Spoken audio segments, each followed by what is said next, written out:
साथियों, आप जानते हैं बंगाल ने देश को बराबर नए नए विचार दिए हैं, आंदोलन भी दिए हैं, टैलेंट्स भी दिए हैं।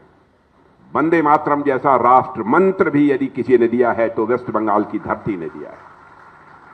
अब समय आ गया है कि बंगाल भारत की विकास यात्रा को एक नई ऊर्जा दे और साथ ही एक नई गति भी प्रदान करे। और मैं विश्वास के साथ कहता हूं कि आज इस बंगाल की धरती पर हो रहा यह इन्वेस्टमेंट केवल आज का इन्वेस्टमेंट नहीं है, बल्कि आने वाले कल के भारत का यह इन्वेस्टमेंट है।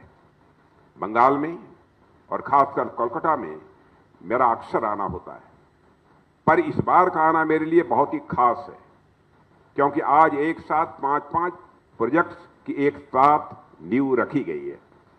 और आज का यह दिन केवल जीआरएसी नहीं, बल्कि अब तो नवरत्न जीआरएसी, मैं गलती से जीआरएसी बोल गया, जब भी बोलना चाहिए नवरत्न जीआरएसी। यंत्र इंडिया लिमिटेड बंगाल के लिए नहीं बल्कि पूरे देश के लिए बेहद महत्वपूर्ण है। और यह भूमि पूजन और शिलान्यास समारोह हमें हमारे विकसित भारत के संकल्प की ओर ठोस कदम बढ़ाने के लिए हम सभी को इंस्पायर भी करता है। साथियों, आज हम लगभग 3,500 करोड़ रुपए की लागत वाली 5 अत्यंत महत्वपूर्ण परियोजनाओं का भूमि पूजन और शिलान्यास किया है। इनमें जीआरएसी की 3 नई ship building facility, Raichak shipyard, timber pond Howrah ship building facility, Damodar complex ship building facility भी शामिल है।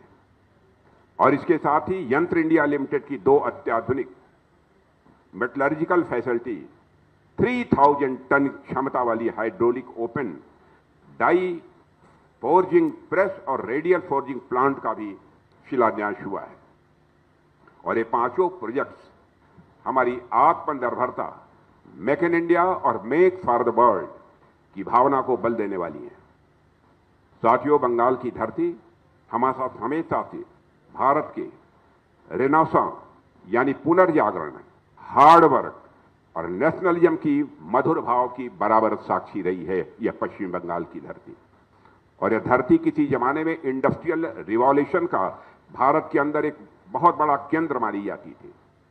और आज फिर एक बार यह धरती नए इंडस्ट्रियल रिनासा की ओर अपने कदम आगे बढ़ा रही है। जीआरएसी और यंत्र इंडिया लिमिटेड जैसे संस्थान इस बात के प्रमाण हैं कि बंगाल का इंडस्ट्रियल बेस फिर से मजबूत हो रहा है। यहां से शुरू होने वाले ये सारे प्रोजेक्ट्स डिफेंस प्रोडक्शन को तो ये बढ़ाएंगे ही, साथ ही साथ एमएसएमई, एलाइड इंडस्ट्रीज और हजारों लोगों के लिए रोजगार के नए अवसर भी पैदा करेंगे।